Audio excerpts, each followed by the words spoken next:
Hello दोस्तों, बहुत बहुत स्वागत करते हैं आप सभी का अपने यूट्यूब चैनल पर।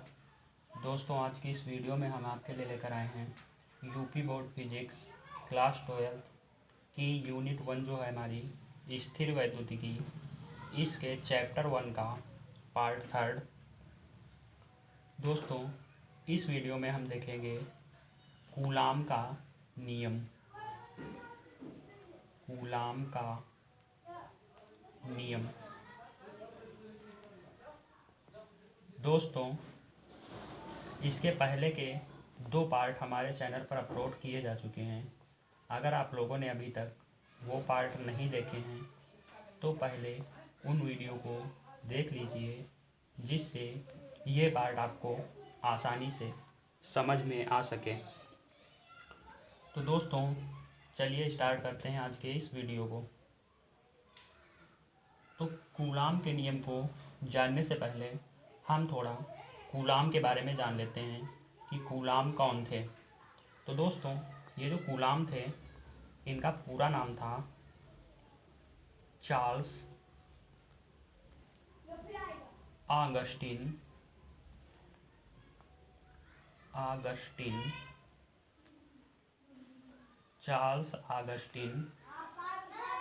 Day Coulomb. Charles Augustin de Coulomb उनका पूरा नाम था। ये एक फ्रांसीसी भौतिकविद थे। फ्रांसीसी भौतिकविद थे। भौतिकविद। इनका जन्म 1736 ईस्वी में हुआ था। 1736। और इनकी मृत्यु जो हुई थी वो 1806 में हुई थी। ओके। तो कूलाम जो थे फ्रांसीसी भौतिकविद थे। इन्होंने क्या किया कि किन्हीं 2 आवेशों के मध्य लगने वाले आकर्षण अथवा प्रतिकर्षण बल के लिए एक नियम दिया। ये नियम इन्होंने सन 1785 ईस्वी में दिया था। 1785 ईस्वी में दिया था। ओके। तो कूलाम ने जो 1785 ईस्वी में नियम दिया, इनका पूरा नाम आपको याद रखना, चार्ल्स आगस्टिन डे कूलाम नाम था। ये एक फ्रांसीसी भौतिकविद थे। इनका जन्म जो हुआ था 1736 ईस्वी में हुआ था और 1806 ईस्वी में इनकी मृत्यु हुई थी। 1785 ईस्वी में इन्होंने स्थिर बिंदु आवेशों के बीच लगने वाले आकर्षण अथवा प्रतिकर्षण बल के लिए इन्होंने क्या किया, आवेशों के बीच लगने वाला बल, या ऐसे भी आप बोल सकते हैं वैद्युत बल। वैद्युत बल के लिए एक नियम दिया, जिसे कूलाम का नियम कहते हैं। वैद्युत बल के लिए नियम दिया, जिसे कूलाम का नियम भी कहते हैं। दोस्तों, ये कूलाम ने वैद्युत बल जो होते हैं वो या तो आकर्षण बल होगा या फिर प्रतिकर्षण होगा। ठीक है। तो आकर्षण या प्रतिकर्षण बल के लिए इन्होंने नियम दिया। तो याद रखना है आपको, इन्होंने जो नियम दिया था स्थिर बिंदु आवेशों के लिए दिया था। स्थिर बिंदु आवेशों के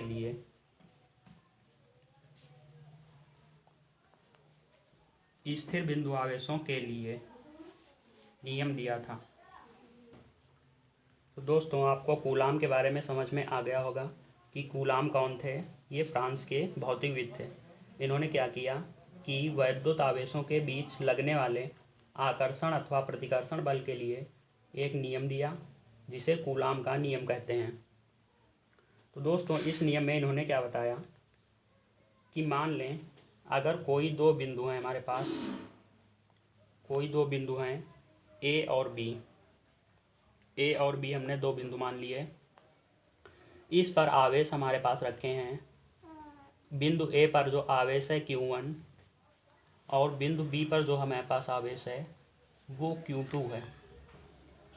हमने क्या मान लिया, 2 बिंदु हैं हमारे पास ए और बी, जिन पर Q1 और Q2 आवेश रखे हुए हैं।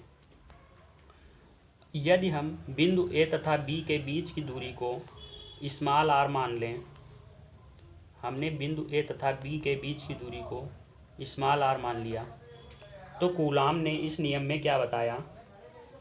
कूलाम ने इस नियम में बताया कि इस नियम के अनुसार, इनके नियम के अनुसार क्या होगा?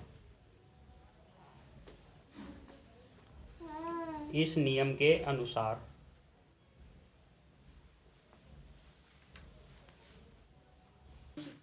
तो कूलाम ने बताया कि इस नियम के अनुसार जो इन Q1 और Q2 के बीच लगने वाला जो बल है, Q1 और Q2 के बीच लगने वाला बल हमने मान लिया F।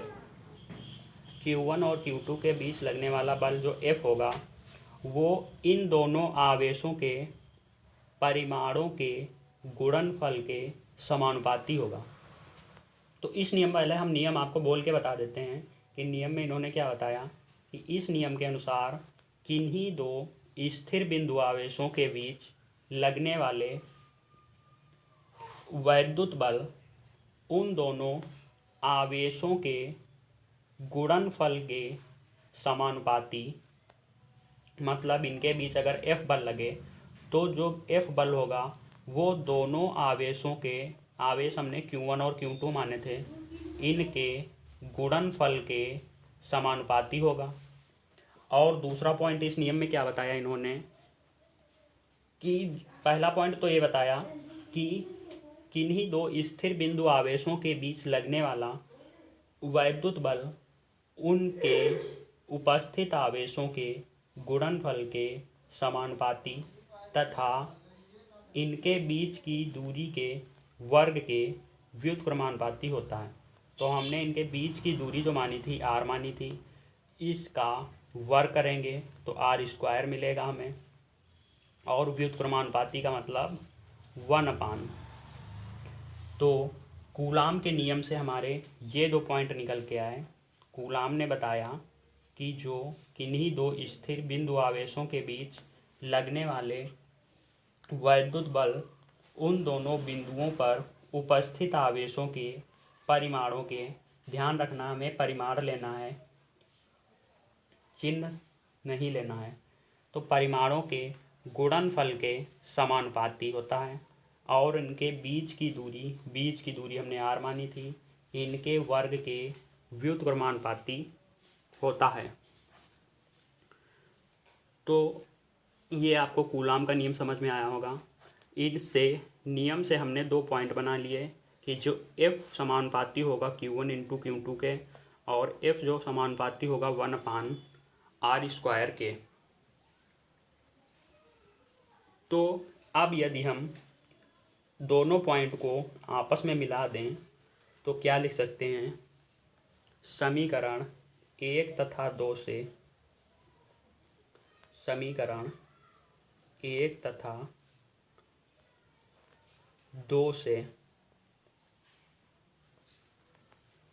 समीकरण 1 तथा 2 से हम लिख सकते हैं कि जो F होगा, F दोनों में कॉमन था, F को एक बार लिख लिया, समानुपात कॉमन था, समानुपात को एक बार लिख लेंगे, Q1 Q2 कॉमन नहीं है, Q1 Q2 को लिख लिया, और 1/r² है तो अपान में r² को लिख लेंगे। तो कूलाम के दोनों पॉइंट को मिलाने पर हमें ये पॉइंट प्राप्त हुआ कि जो F होगा वो प्रोपोर्शनल होगा Q1 इंटू Q2 अपान में r² के। अब इसको थोड़ा हम आगे और भी डेराइव कर सकते हैं। तो देखिए, अब हम लोगों ने समीकरण 1 तथा 2 को मिला दिया तो कूलाम का नियम हमें इस रूप में प्राप्त हो गया। अब इसको थोड़ा आगे और डेराइव करेंगे तो क्या कर सकते हैं? जब हम ये समानुपात का निशान हटाएंगे और यहाँ पे बराबर लगाएंगे तो यहाँ पे एक नियतांक आएगा, नियतांक को हम k मान लेते हैं, और Q1 Q2 अपान में r², ये कर सकते हैं। अब दोस्तों यहाँ पे जो हमारा k आया है ये एक नियतांक है, ये वाला k जो है एक नियतांक है, और यहाँ पे हम सुविधा अनुसार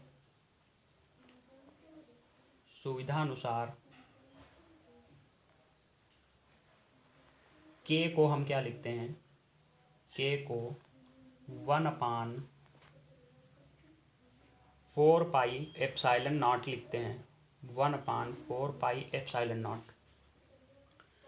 अगर हम के को 1/4πε0 रखेंगे तो जो हमारा एफ बचेगा वो बचेगा 1/4πε0 Q1 Q2 अपान में R²।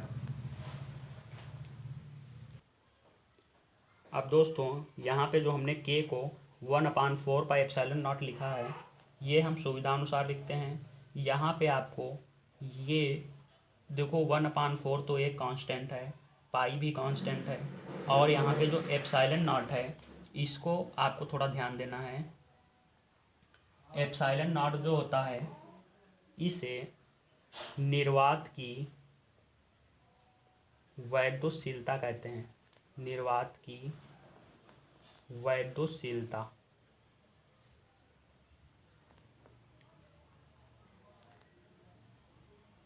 निर्वात की वैद्युतशीलता कहते हैं। इसका जो मान होता है वो 8.85 into 10⁻⁻12 coulomb square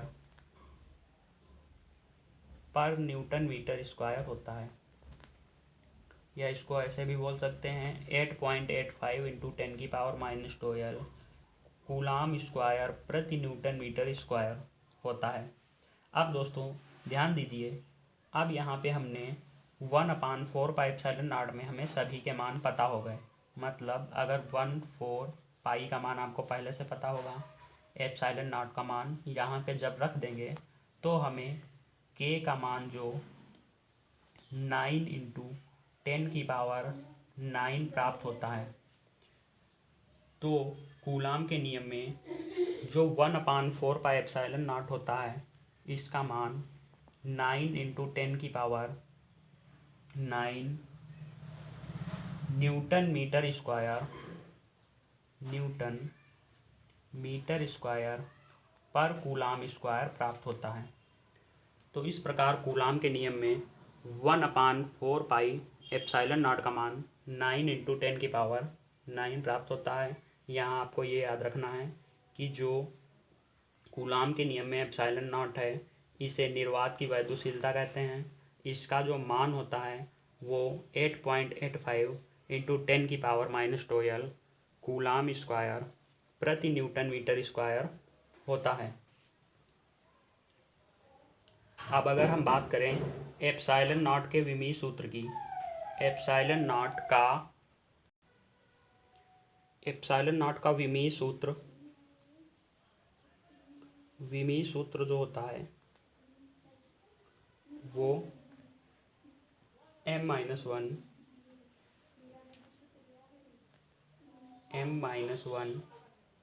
L-3 T4 और A2 होता है। ओके, तो ये ε0 का विमीय सूत्र हो गया। तो दोस्तों इस प्रकार जो कूलाम का नियम निकल के आता है वो हमारे पास आता है F = 1/4πε0 Q1 Q2 अपान में R²। यहाँ पे जो Q1 Q2 हैं दोनों बिंदुओं पर उपस्थित आवेश हैं। R जो है यहाँ पे इनके दोनों बिंदुओं के बीच की दूरी है, और ε0 जो है ये निर्वात की वैद्युतशीलता है। इसका जो मान होता है 8.85 10⁻⁻12 कूलाम स्क्वायर पर न्यूटन मीटर स्क्वायर होता है। इसका विमीय सूत्र जो होता है m-1 L-3 T4 और A2 होता है। और अगर हम 1/4πε0 की बात करें तो इसका मान जो होता है 9 इंटू 10⁻9 होता है।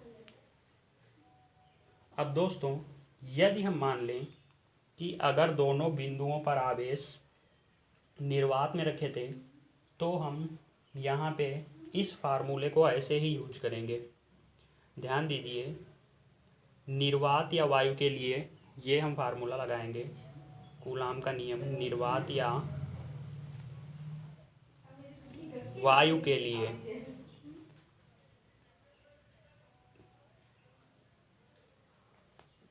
ध्यान दीजिए, निर्वात या फिर वायु के लिए इस साइड में लिख देते हैं। निर्वात या वायु के लिए अगर हम कूलाम का नियम लगाएंगे तो इसी प्रकार लगाएंगे, ये वाला। और अगर हम मान लें कि दोनों आवेश किसी माध्यम में रखे हैं, तो अगर माध्यम में हो, अगर आवेश माध्यम में रखे हों, अन्य कोई माध्यम हो, जैसे माध्यम में रखे हों जिसका परावैद्युतांक k हो, जिसका परावैद्युतांक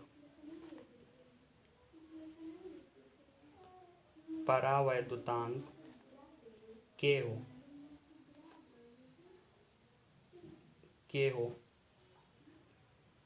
तो जिसका परावैद्युतांक k हो, तो इसके लिए जब हम कूलाम का नियम लगाएंगे तो कुछ नहीं करना है, इसमें थोड़ा सा चेंज करेंगे। F इक्वल टू लगाएंगे 1/4 पाई एप्साइलन नॉट, और एप्साइलन नॉट के साथ में k को जोड़ देंगे अपान में Q1 Q2 अपान में R²। तो कूलाम के नियम में इतना चेंज हो जाएगा। जब ये निर्वात अथवा वायु की अपेक्षा अन्य किसी माध्यम में आवेश रखे होंगे, तब हम कूलाम का नियम जो लगाएंगे वो लगाएंगे 1/4 पाई एप्साइलन नॉट के Q1 Q2 अपान में R², जहाँ पे k क्या है, k माध्यम का परावैद्युतांक है। अब दोस्तों, जो परावैद्युतांक k होता है, इसका मान कुछ माध्यमों के लिए निश्चित होता है। तो परावैद्युतांक का मान आप देख लीजिए। तो k का मान देख लेते हैं। निर्वात या वायु के लिए,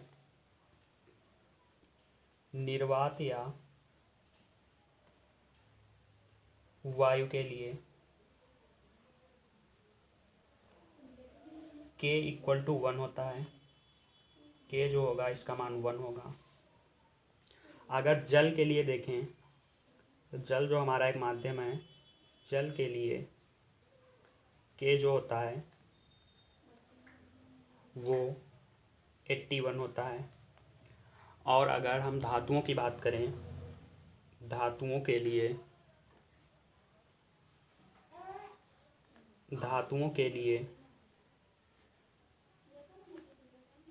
k का मान अनंत होता है, इनफाइनाइट होता है। और अगर इन माध्यमों के अलावा अन्य कोई माध्यम में आपके आवेश दिए हुए होंगे, तो क्वेश्चन में आपके k का मान भी दिया हुआ होगा। तो दोस्तों, ये वाला जो हमने पॉइंट निकाला था, ये वाला, ये जो है कूलाम का नियम है। कूलाम के नियम का जो फार्मूला आता है, F equal to 1/4 pi epsilon naught के Q1 Q2 अपान में R²। तो दोस्तों, यहाँ से 1/4 पाई एप्साइलन नॉट का मान आपको ये पता है, 9 × 10⁹। k का मान आपके क्वेश्चन में दिया होगा। अगर नहीं दिया है तो ये वाले मान आप यूज कर सकते हैं। और अगर दोनों आवेशों के परिमाण और उनके बीच की दूरी पता है, तो आप यहाँ से लगने वाले आकर्षण अथवा प्रतिकर्षण बल को निकाल सकते हैं। तो कूलाम ने आकर्षण अथवा प्रतिकर्षण बल को ज्ञात करने के लिए ही ये नियम दिया था। तो ये था दोस्तों हमारा कूलाम का नियम। उम्मीद करता हूँ आपको ये नियम समझ में आया होगा। और अगर हमारे द्वारा बताए गए किसी भी पॉइंट में आपको दिक्कत लग रही है, तो हमसे कमेंट करके पूछ सकते हैं। तो उम्मीद करता हूँ आपको कूलाम का नियम समझ में आया होगा।